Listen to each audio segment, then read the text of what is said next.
Friday, April 21st, live on the Zone. Nola, stand up, turn out, as we are coming to you, Le'Veon Bell, JMX, top the bill. But throughout the card, there is fire. And just here, there is a real rivalry brewing. Chase Demoor returns against Stevie Knight. There's been a lot of back and forth already. We've not even started the campaign, and we've seen these two going at each other on social media. So who knows what's going to happen in the next sort of 15, 20 minutes or so. But boys, welcome to you both. Chase, welcome back. I'll start with you. How you feeling? I feel so good. I'm feeling like the redemption tour. I know you said we haven't even started the campaign, but look, man, this has been a thing in the making for a while now. I gotta give it to him. Like you have to have some stones to step into a boxing ring, especially if it's your first time ever. And I hate to be that guy because this for me means a lot more than any other fight because I got a lot to prove personally. So it's not my first rodeo. And, I'm really excited to get in there and get after this thing. Talk to me a little bit about having a lot to prove, the differences, the progression that you've made from your last fight against Josh Bruckner to where we are now. Yeah, it was like night and day. The last fight with Josh Bruckner, I didn't really take too seriously. I had 2 weeks notice for that fight. I had zero sparring. It was my second fight ever. It wasn't like, I had this extensive fight camp. This time, after that last loss, how it went, I realized, conditioning is going to be peak. It's going to be something that, you can't take for granted in boxing, coming from a football background. It's easy to, take plays off, get your breath back. You don't really get that in boxing. I think that, since the last fight with Josh, I've been inside, arguably the toughest boxing gym in California with some of the toughest fighters. Pro and in Misfits Pro. And, I just think that, sparring 2-3 times a week for the last 3-4 months is going to be pivotal in this fight. So, well, we can't wait to see this one unfold. Stevie, thank you very much for joining us. Good afternoon, good morning, your time, I think. Yes, it was early over here. Thank you very much for joining us. How are you doing, sir? How are you embracing life into the world of Misfits? It's been cool, just bickering back and forth with Chase. But yeah, I'm just here, ready to see how this is going to be, ready to see what takes place April 21st. I'm chilling, man, just going on this ride. Stevie, talk to me a little bit about your thought process when this fight was put to you. How quick were you to sign up for it? What makes you want to accept this fight? What can you show in this fight? Just talk to me a little bit about the whole sort of picture from your perspective. I mean, I've already expressed interest in the social media boxing wave, and I honestly don't even know how this fight came to be, bro. I guess I said some things that on the video that Chase didn't think too kindly of, and then that's where them created this fire, whatever the hell you want to call this. You know what I'm saying? But I really don't know what to expect. You know what I'm saying? I guess I got to get my ass in training camp now. Sound like right. But like I don't really know. I don't really have any like experience or prior knowledge about any of the social media influence besides like KSI and Jake Paul, of course, man. But the only thing I have to base any of my knowledge on this fight is Chase's performance in that last fight. You know what I'm saying? And yeah, like as far as me talking shit or trying to ridicule the fool, like I don't need to do any of that. I can just let that fight speak for itself. So it sounds like he's been in the lab doing some things, so we can expect to have a better performance and some good entertainment for those watching, man. But like I said, it's my first rodeo with this shit, and you know what I'm saying? I'm excited to see what's gonna happen from it. We have a saying over here in the UK. I don't know if it's used that commonly over in America, but I'm sure you can get the gist of it. Grinning like a Cheshire cat. Chase Demoor was ear to ear smiling then when you were talking about his last fight and getting in the lab and working. Chase, over to you. What was Stevie saying that was music to your ears just then?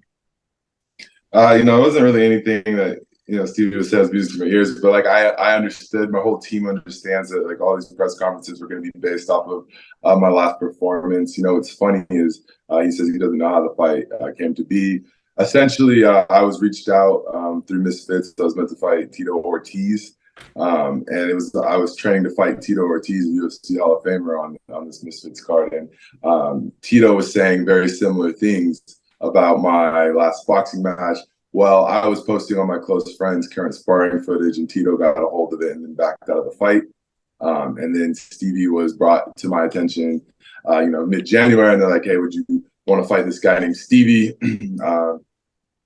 He's chatted about you on these YouTube videos. He's a commentator. He's somebody who thinks that the boxing scene's easy. And I was like, you know what? Tell him if he wants to step inside the ring, inside the squared circle, and test this influencer boxing scene as easy as it looks. Then I'm right here for it. And I need a couple good fights underneath my belt, anyways, especially after that Bruckner fight. So like I said, I'm going to this one pretty excited. Get this one done out of the way and focus on to the next one. It's interesting that you say that about all the press conferences and media events that are to come over the next few weeks. They're going to be bringing up that last fight and that last performance.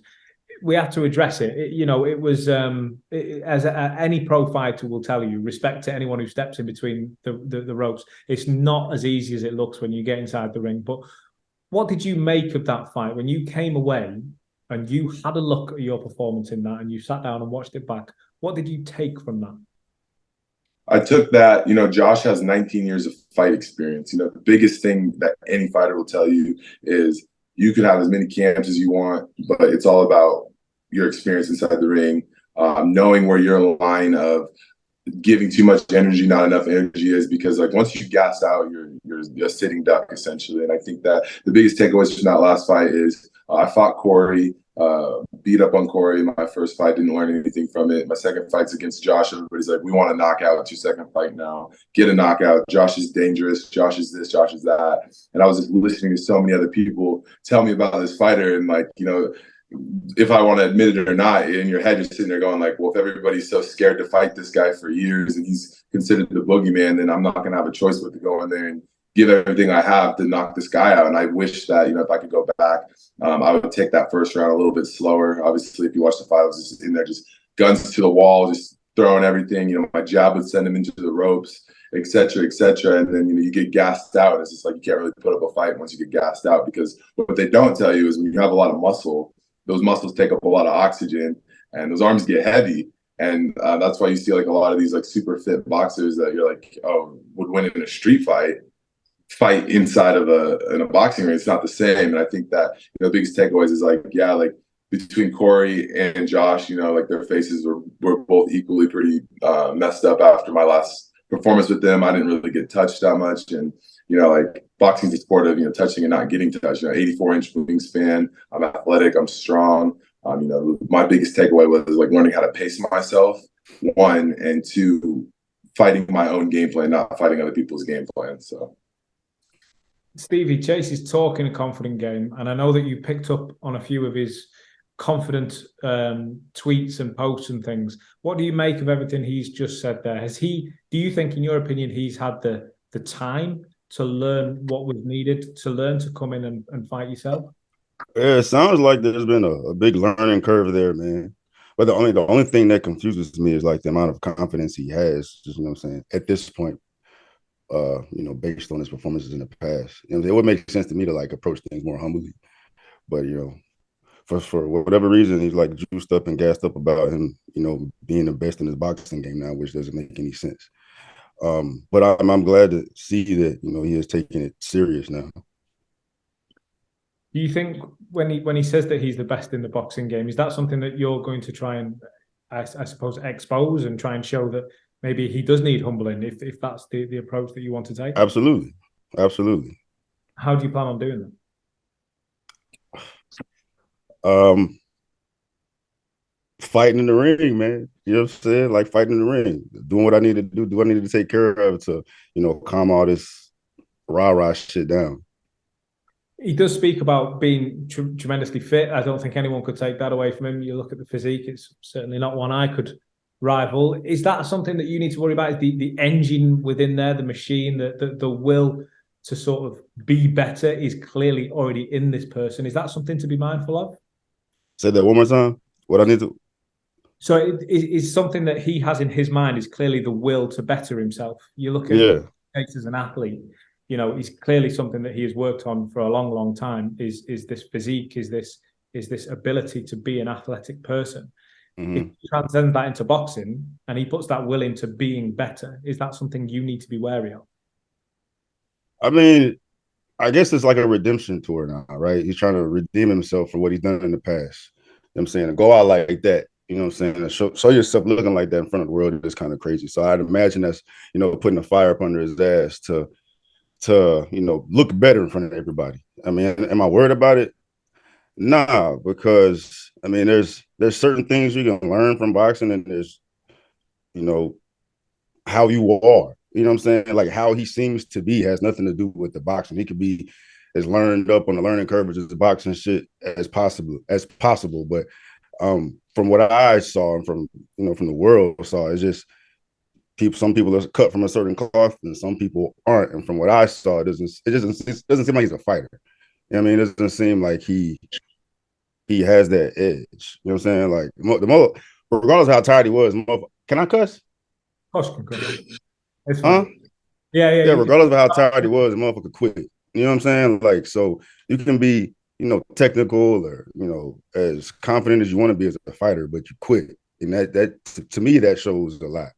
Right. And it's gonna be has to be one hell of a training camp to like get that shit up out of a person. And you know, span of however long it was, November till now. I mean, we're gonna see. We're gonna see.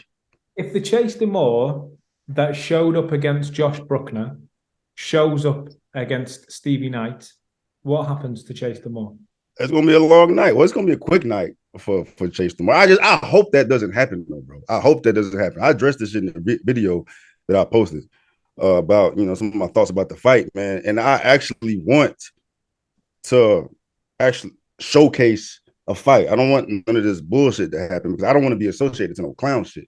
So it sounds like he's taking it serious, and you know, we'll have the opportunity to get some shit going. Chase, that's what I anticipate. Chase, he's made reference to you quitting in that fight. So yeah, so let me address this entirely.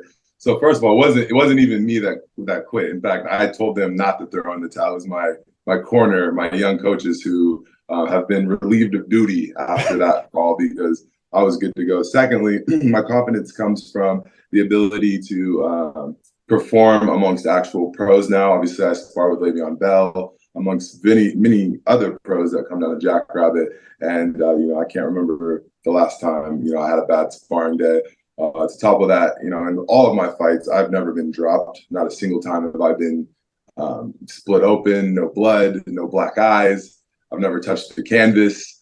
So I would be very impressed if somebody who has never been into a boxing ring could come in there and do that. I would say that, you know, 99.99% of the time, if you are a street fighter, this and that, if you've never been in a boxing ring, you're not going to understand that boxing is not the same as a street fight. It's a game of high stakes chess.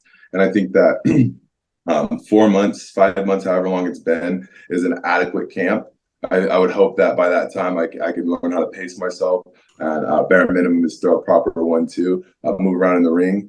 I think that, you know, a lot of these fights, you sit there, you look at the last fight, and it's like, you know, I personally would not look at that last fight as anything because one, I showed up to that fight completely, like I was out at the clubs, I was out partying, like I showed up to that fight as a complete joke. And yeah, I got gassed out, but I didn't get, you know, beat up by any means. In fact, I want that rematch now that I understand how to fight. I think, like I said, props to Stevie for stepping into the ring. Even Josh, I always give mad respect to anybody that's willing to step inside the squared circle because that takes stones. And I think that once you get in there, you have to realize you got to fight for 3 minutes. Like nobody's coming to save you. You're playing B, you're playing C. You're every plan. Nobody's coming to get you, and I think that, you know, there's only one way out. You know, and it's you either get knocked out or you make it to the end. I think you know, you're fighting 12 minutes straight.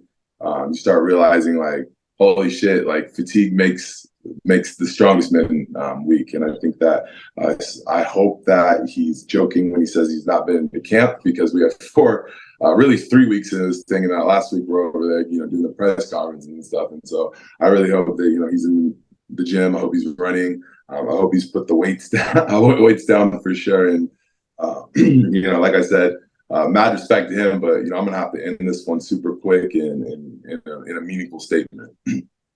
Tell me about this GOAT talk. I'm the greatest of all time. I'm the greatest of all time. Nobody's better. There's never been anybody better. I think, I picked up the sport late. I think I'm the greatest ever. I think that, you can talk about the missed swing all you want, but like, look at Josh's face, look at Corey's face, look at my face. Never been touched, never been dropped. I'm the greatest ever. I want Greg Hardy. I want Tyson Fury. I want Deontay Wilder. I want them all. I'll drop them all. I'll fight them all the same night. I'm the greatest that I've ever done. Oh, he's dropped his phone. Look at what the fuck he put. On cue, Chase. You talking? That's Hey, bro, this motherfucker. Is everybody else gonna be able to see that, dog? Yeah, Chase. That I don't know if you planned that, but if you did, that was. I can't even hate, bro. I can't. Oh Lord, bro. I don't know if you planned that, but if you did, yeah, you fucking playing that shit. Very well done. Very well played. Very. I'm going to give you a minute to sort this out if you need it. No. It was purposely done. Well, fine job in doing it, sir. Let me talk about this because it's very easy to jump on this sort of like the bandwagon of comments of like, how can you say you're the GOAT, or look at this guy, delusional. But I guess you've got to have that mindset, yeah? You've got to believe getting in the ring that you're the best. No, it's a fact. Like it's written in the books. It's already written. Like, If you believe by faith, I believe that I'm the pound for pound heavyweight champ of the world. Nobody's better. Nobody's ever going to be better. And they never wanted me to learn how to box. I've learned how to fight now, and well, that's what it is. I'm the boogeyman now. It's called delusion, bro. That's called delusion, dog. I'm floating. I'm stinging. Muhammad Ali can mess with me on my worst day. Oh man. I'm gonna get Tyson Fury on the phone later on, and maybe we go through. You tell Fury if he wants a real fight, stop ducking me. Fury's a duck. Deontay's a duck. I can't take this shit serious. Ducks everywhere. It's duck season. You have Stevie Knight business first. Are you going to knock Stevie Knight out? It's too easy, Stevie. Oh man, bro. You've had a lot to compute there. I wasn't expecting to laugh this hard on this shit, bro. I'm coming on Stevie's reaction videos. I'm gonna dress him like a clown after I'm done with them, and I'm gonna be like, I want you to tell the world now. I want you to tell them all now. Talk about the missed swings now. Stevie, you've had a lot to digest there. Stevie's daddy popped up on the screen. You're in a list. You're in good company if you're on a list with Deontay Wilder, Tyson, etc. I'm probably gonna be the only one he listed from on that list, though. Not probably, guaranteed, bro. But he is bugging. I'm going to ask you the same question. Are you going to knock out Chase? I mean, that's the plan, right? That's definitely the plan, dog. I don't know what to expect with him, man. After that last fight, I don't know what to expect with him. Brody, he know what to say. He know the right words to say. And clearly he's been in the camp, dog. I don't know what to expect from Chase Demoor on fight night, man.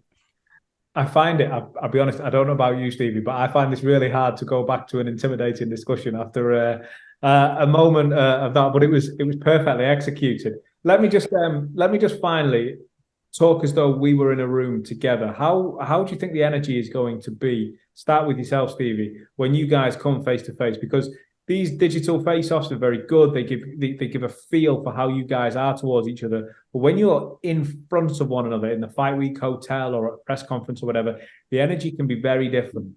How do you think it's going to be when you see Chase there in front of you? I know how I'm going to be, but I already know Chase going to be on some goofy shit. He's going to be on some goofy shit, bro. What about you, Chase? Same question. I'm clearly going to take it very serious. My first guy, it is what it is. Josh, I think I showed up to that press conference drunk. I actually left the open workout to go eat lunch and came back when he was done. This one, I haven't decided. I think we'll just see when we get there about what I come up with. I usually come up with it, about 10 minutes before I get there. If I decide to show up, I might pull a Dylan Dennis and be like, you know what? in the most disrespectful way possible. This isn't worth my time. I'll see you in the ring. Please don't. Please don't do that. But listen, okay, well, Chase, I'll come to you then for the final words to one another. Stevie, I'll ask you the same question in a moment. Chase, I want to leave this with a final message. If you could look straight into the camera and give Stevie a message ahead of fight night, what would you say? Stevie, I hope you are getting in camp. Just make sure you're running every night. Burn off some of the muscle, and I hope you're ready for this thing because I'm excited to acquaint you to the influencer boxing scene, and I hope you stick around a while. But remember that first loss and who it came from. Stevie, damning words. Final word to yourself. Straight into the camera. What message do you have for Chase Demoor? This is not about to be no walk in the park, homie. It's not, bro. That's all I got. I don't walk in parks. That's all I got, dog.